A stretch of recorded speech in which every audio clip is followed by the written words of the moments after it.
Halo semuanya, pada kali ini saya akan menjelaskan rangkaian lampu sederhana yang dimana kita bisa menghidupkan dengan button, dengan bot Telegram, dan dengan web. Nah, di sini kita membutuhkan satu buah node MCU, lalu satu buah relay, satu buah button, dan satu buah lampu, dan dimana dengan kabelnya juga. Dan juga kita membutuhkan kabel jumper di sini untuk menghubungkan antara button node MCU dengan relay. Nah, di sini relay berfungsi untuk mengendalikan dan mengalirkan listrik dari kabel ke lampu. Kemudian ini kita button ini berfungsi untuk menghidupkan nanti lampu dan mematikan lampu dan terkoneksi dengan node MCU. Lalu di button ini kita menghubungkan pada node MCU itu di ground dan di input digital inputnya. Nah, pada relay ini juga kita menghubungkan dari ground, lalu digital input, kemudian VCC terkoneksi dengan 3 volt pada node MCU. Mungkin untuk alur sederhananya nanti pertama node MCU ini dihubungkan dengan codingan yang telah kita coding sebelumnya pada komputer. Nanti ketika kita menekan tombol button ini, node MCU akan menerima sinyal itu akan diteruskan kepada relay yang mana akan mengatur listrik itu untuk di open, lalu lampu akan hidup. Itu untuk sederhana pada button. Nah, untuk pada tombol Telegram dan web nanti akan dibutuhkan ke node MCU ini karena node MCU ini sebelumnya sudah menyimpan codingan yang telah kita coding sebelumnya pada komputer. Jadi nanti ketika bot Telegram itu akan diberikan perintah untuk start, lalu perintah untuk on, maka lampu akan menyala. Dan ketika off, maka lampu akan padam. Mungkin sekian yang dapat dijelaskan. Mungkin kita bisa lanjut ke codingannya. Baik, jadi pada kesempatan kali ini saya akan membahas mengenai codingan dari rangkaian dari saklar lampu. Jadi pada codingan ini mendukung 3 input, yaitu dari Telegram bot, yang kedua itu dari web server, dan yang ketiga itu dari hard button atau saklar button yang langsung terhubung ke node MCU. Jadi untuk pertama ini kita bisa mendeklarasikan seperti yang pertama ini itu ada async Telegram tool. Ini library yang digunakan untuk Telegram botnya nanti.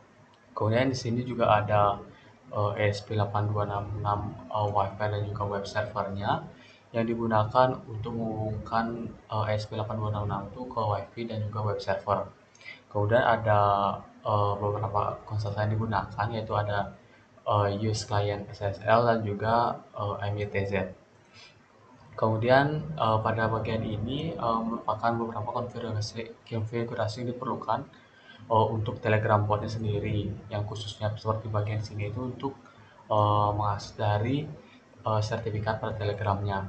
Kemudian di sini juga ada ESP8266 web server, yaitu web server server yang digunakan nanti, yaitu sini dideklarasikan menjadi server antara 8080. Kemudian di sini juga ada beberapa konstan cara yang digunakan.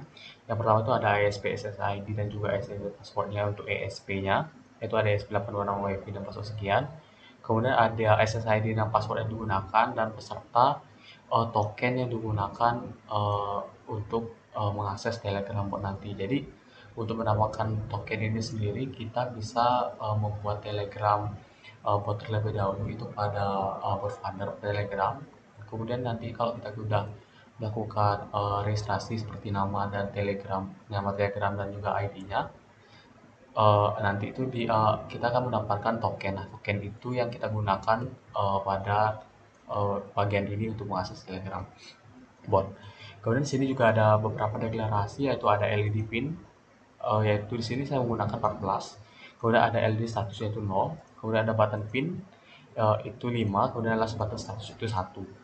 Kemudian di sini juga ada deklarasi dari reply keyboard yang digunakan. Jadi di Telegram nanti saya menggunakan sejenis reply keyboard. Kemudian di sini juga ada bold as keyboard aktif. Jadi ini untuk melakukan cek apakah keyboard yang digunakan itu sedang aktif atau tidak. Nah, mungkin langsung lanjut saja. Nah, yang pertama itu ada metode yaitu dari setup atau voice setup. Jadi pertama itu kita gunakan serial begin. Jadi di sini sesuaikan dengan yang digunakan dengan dimana kali ini saya menggunakan itu ada 115200 untuk mengakses dari serial monitornya. Kemudian sini juga saya melakukan pin mode, itu ada button pin itu saya set ke input pull up, kemudian ada LED pin itu saya set ke output. Kemudian digital bright, LED pin dan LED status untuk menyesuaikan LED pin itu dan juga LED statusnya. Kemudian masuk ke configuration point ini digunakan uh, untuk web server dan juga koneksi dari web servernya beserta dengan telegramnya nanti. Jadi di sini saya menggunakan WiFi yaitu mode itu APSTA. Kemudian melakukan begin dari EP SSID juga passwordnya, begitu juga dengan SSID dan passwordnya sudah dikasih tadi. Kemudian jadi selama dia belum terhubung, nanti dia akan melakukan print pada serial monitor itu seperti titik-titik sampai dia berhasil tersambung. Nah, jika sudah tersambung, nanti akan keluar print pada serial monitor itu WiFi tersambung. Kemudian bagian ini merupakan tampilan yang digunakan untuk menampilkan WiFi dari local IP yang digunakan. Nanti bisa kelihatan local IP yang digunakan itu pada serial monitor. Kemudian untuk bagian ini merupakan konfigurasi dari location yang digunakan pada web server nanti apakah dia ini merupakan slash itu menuju ke menu utama, kemudian LED on untuk menyalakan lampu dan LED off ini untuk mematikan lampu. Ya, nanti fungsi ini ada di metode di bawah yang nanti akan dijelaskan pada next dari metodenya. Kemudian melakukan server begin. Nah, ini juga ada beberapa konfigurasi untuk Telegram botnya. Jadi config time itu sini digunakan yaitu MTZ time google.com dan sebagainya. Nanti session juga bisa di sini beserta sertifikatnya. Kemudian lampunya juga nanti di set update time-nya beserta tokennya. Jadi token yang tadi telah dideklarasikan akan digunakan di sini, yaitu set Telegram token. Kemudian di sini menampilkan print untuk cek Telegram koneksi. Nanti kalau misalnya dia tersambung akan melakukan print tersambung, kalau tidak dia akan print terputus.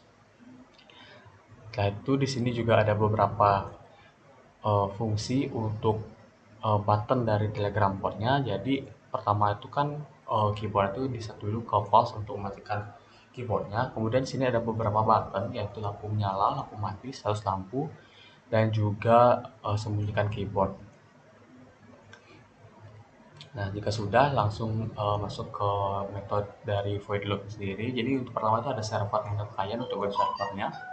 Kemudian di sini untuk codingan untuk hard partnya sendiri. Jadi untuk pertama itu mendeklarasikan current button status atau status button yang sedang digunakan sekarang, yaitu melakukan digital read dari button pin yang digunakan sekarang. Nah, sekarang kalau misalnya nanti current button itu tidak sama dengan last button status itu dia akan melakukan print pada serial monitor. Nah, kalau misalnya dia current button status itu sama dengan 0, nanti LED status itu akan di-set menjadi tidak sama dengan LED status.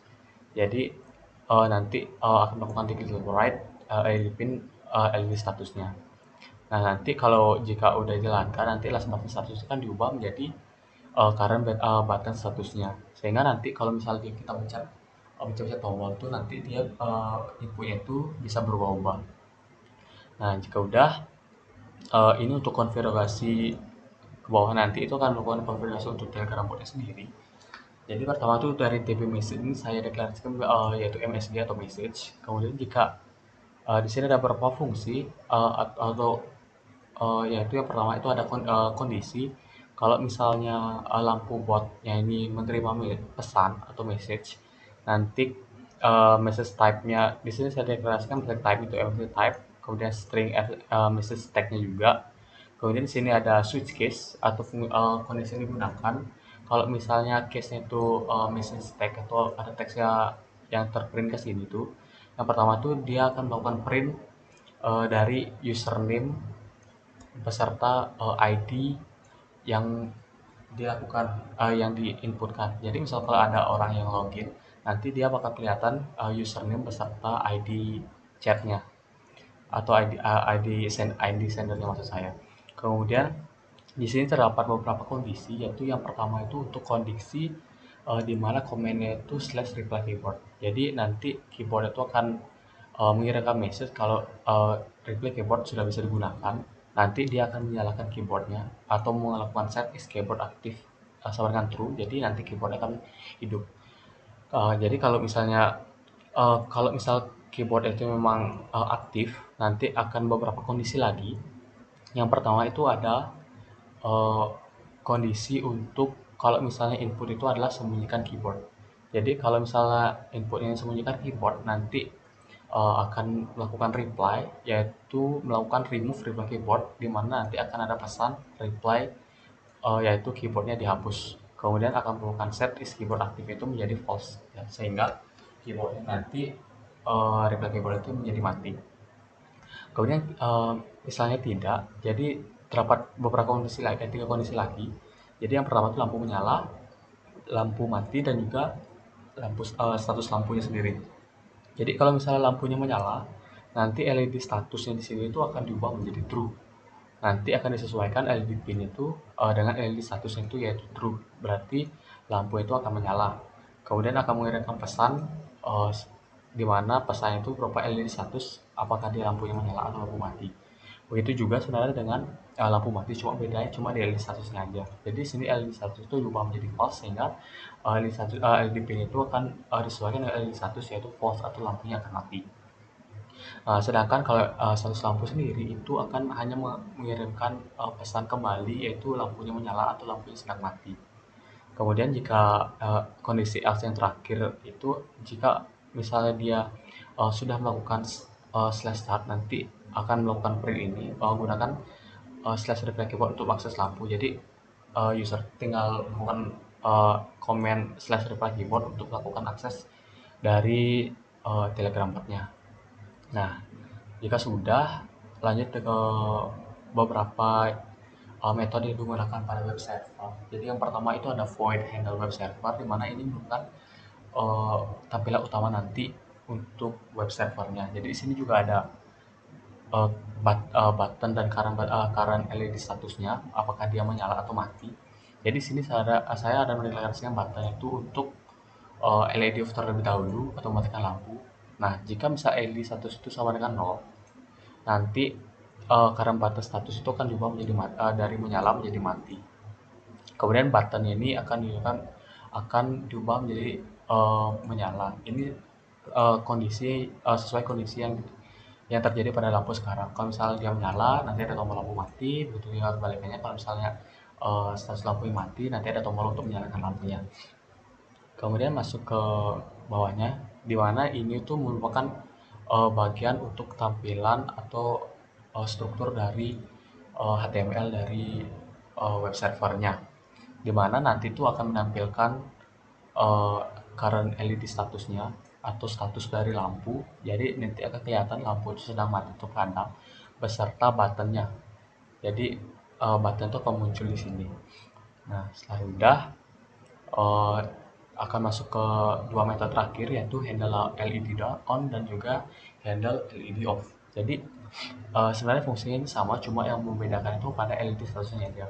Jadi kalau misalnya dia nanti menuju ke fungsi handle LED on seperti pada button yang di atas tadi atau fungsi yang di atas tadi itu, nanti dia cuma mengubah LED status itu menjadi 1 untuk menyalakan lampu, dan juga mengubah status menjadi 0 kalau untuk mematikan lampu.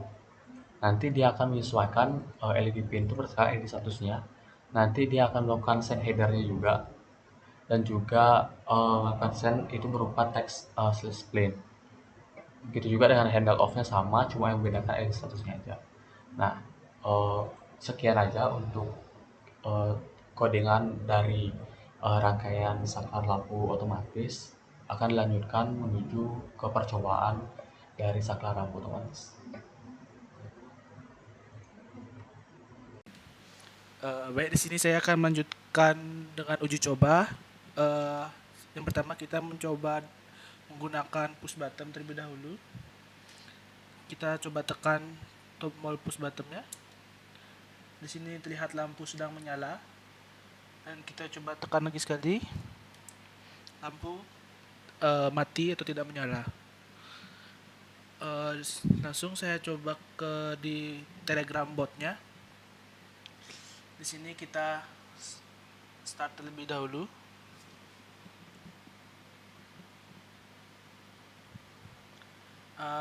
Kita bisa langsung tekan replay keyboard. Nah, di sini ada tombol sini, ada lampu menyala, lampu mati, status lampu, dan sembunyikan keyboard. Kita coba menyalakan lampunya. Di sini lampu menyala, dan kita coba matikan lampunya, dan lampu mati. Kita bisa mengecek status lampu saat ini. Status lampu saat ini sedang mati. Kita coba saat menyala. Lampu menyala dan kita tekan status lampunya. Dan statusnya lampu menyala. Selanjutnya kita coba menggunakan web server. Baik, di sini saya akan lanjutkan tentang di web servernya. Di sini statusnya lampu sedang mati, dan pada video juga lampu sedang mati. Kita akan nyalakan lampunya. Nah, di sini lampu terlihat menyala, dan di sini web server mengindikasikan lampu sedang menyala. Lalu kita coba matikan lampu. Di sini pada video juga lampu mati, dan di web server menandakan dia juga ngasih tahu bahwa lampu sedang mati.